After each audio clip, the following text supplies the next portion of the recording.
We're the only ones who care. Where is everybody? I wouldn't miss a Mike Groh press conference for anything. What? I wouldn't miss a Mike Groh press conference. Yeah. Jordan Howard, how do you plan to work him back into the offense? Well, we got to see how the week goes, Zach, first, and just see where he's at. And I'm sure Coach or Howie will have an announcement later in the week. With Greg Ward, when you do stuff like, I guess, a Wildcat sort of setup, is that also to not only take advantage of it in that game, but kind of, adjust preparation for future opponents too as well? I mean, certainly anytime you line up somebody other than Carson back there, they're going to pay attention to it. But we're doing it to, have a successful play in that particular game, not necessarily to set something up down the road. But, I thought it got off to a good start the other night. With Miles right now, even if Jordan's back, has he earned the right to be kind of the lead guy? Well, Miles has made a tremendous impact, certainly over the last month or 6 weeks or whatever it's been, and Boston's done a great job in taking advantage of his opportunity. And whenever it is that Jordan's deemed ready to be able to come back, we know that we'll be able to work him back in. How hard will that be? I mean, just to make sure you get that mix the right way, where you don't take too much away from Miles.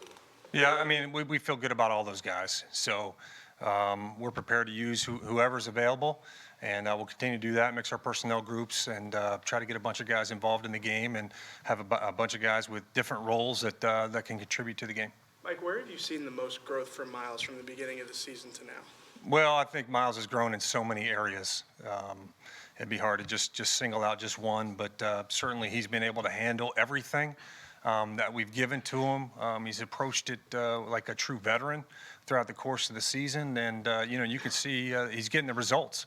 It's not an accident. It's through a lot of hard work. There's been no shortcuts to get where we are, and Deuce has done a great job in getting him coached up and ready to play. And then obviously he's taken the coaching to not only to practice but into the games and performed. With Dallas Goedert, obviously Zach got banged up and seemed to be an increased role for Dallas after that point. How do you think he handled it, and his ability as a receiver and how he's improved? Right, I think Dallas stepped up in a big way for us. There was a time there where Zach was being attended to, and we had to make a couple adjustments, but Dallas never flinched, neither did anybody else. Everybody else was prepared. We talked about different scenarios that could come up. Should they arise in the game, this is how we, may have to adapt. And then obviously you get there on the sideline and you talk about some things. But, Dallas played huge for us, made some really good plays, obviously climbed the ladder on several of those plays and made a big difference in the game. Mike, is it easier to game plan for a defense that you saw just 3 weeks ago? That's a good question. I mean, it's easy because the familiarity is there now. They're a common opponent, playing twice a year, so we've got a pretty good idea and handle on who they are. But the challenge of that part is we just played them, so now we got to do differently because they just saw what we did too. So we got to. It kind of works both ways there a little bit. With Richard Rodgers being out for 16 weeks plus some of the training camp, how difficult is it to get a guy like that up to speed, even though he knows the playbook? Yeah, I think the advantage is like you said, the fact that there's familiarity there. He knows our system, our terminology. It's just kind of getting reacclimated. Obviously, putting on pads and playing football is a lot different than what he's been doing. Regardless of how much he's been thinking about playing, it's still got to get out there. But Richard's very dependable. He's conscientious, and we know he'll do a good job. With Mike, obviously you've already done it with Greg Ward, Rob Davis, now Deontay Burnett is up. And you have bodies on that practice squad, whether it's Markin or Marcus Green. When you guys make that decision, is it more of positionally based? Or are you looking for a particular trait when you make those decisions? I think a little bit of a combination of both. We're just trying to make decisions we think are in the best interest of the team that will help us win. Deontay's come in and done a really nice job. He's shown up quite a bit, in the practice squad stuff, getting the defense ready, and he's a guy that's got some position versatility for how we're putting this game together, and we think he'll do a really nice job for us. What are his strengths? I think he's got really good body control, tracks the ball really well, catches the ball well. Josh McCown was with him last year in New York, and they called him up. I think it was around week 8, and they went to Chicago. He had a nice game when he did that, and he's picked it up well. He's been able to come in here and get acclimated quickly. Mike, the past few weeks you've had to play offensively without a good number of veteran offensive guys obviously. Right. Alshon. Have you seen Carson take on an increased leadership role?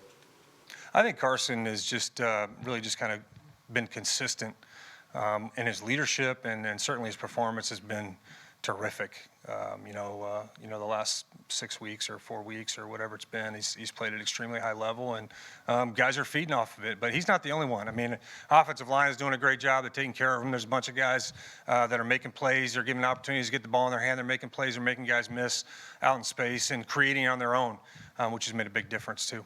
So what part of the way Carson played on Sunday impressed you the most or stood out most to you? Wow, I don't know if I could pick out one thing, but just to be able to go out there and I think let the game come to him. Just go out there and trust everybody that's out there. Trust the plan that we put together. Certainly, we love the way that we started and love the way that we were able to finish the game. And it was I think it's been said, but it was a great team win. He did a heck of a job bringing his team home a winner. Are you game planning with the thought that you'll have Zach Ertz Sunday? I think it's too early to comment on that right now. Let's be honest. But in Zach's case, I Yeah. mean, he has such a significant role in this offense, and Dallas already has Right. a defined role. Do you have to move Dallas over or train him for a different role, or do you put Perkins and Rodgers in there? How do you kind of figure that out? Well, I think it kind of goes, along the same lines like we've talked about in some of these other spots. And that's when, now we're talking about tight ends. It's been running back. It's been receivers. So we have to have plans in place should anything arise over the course of a game or even before the game, so that we won't get caught short, and make sure that we got enough plays on the plan that'll take advantage of all the players that are available that won't limit us in terms of either our planning or how we want to attack the game, how the game unfolds, and make sure that we can still do what we want to get done. Boston was very successful the last time you saw these guys. Was there something that he does matchup-wise that you liked, that you felt like you could exploit? Well, I think Boston, certainly that was probably his breakout game, but we knew what he could do with the ball in his hand, and he was able to get out in space. Certainly when you get him isolated out in space with some room to work, he's a hard guy to bring down. He can really stick his foot in the ground and change direction. He's got good burst and can get up the field. He's caught the ball really well. He's run it with good power and good elusiveness. So he's really done a great job. What has been the most impressive thing in watching Doug do his job with all of these issues, not just personnel issues, Right. but other issues, locker room issues, all that sort of stuff. You guys are 8-7.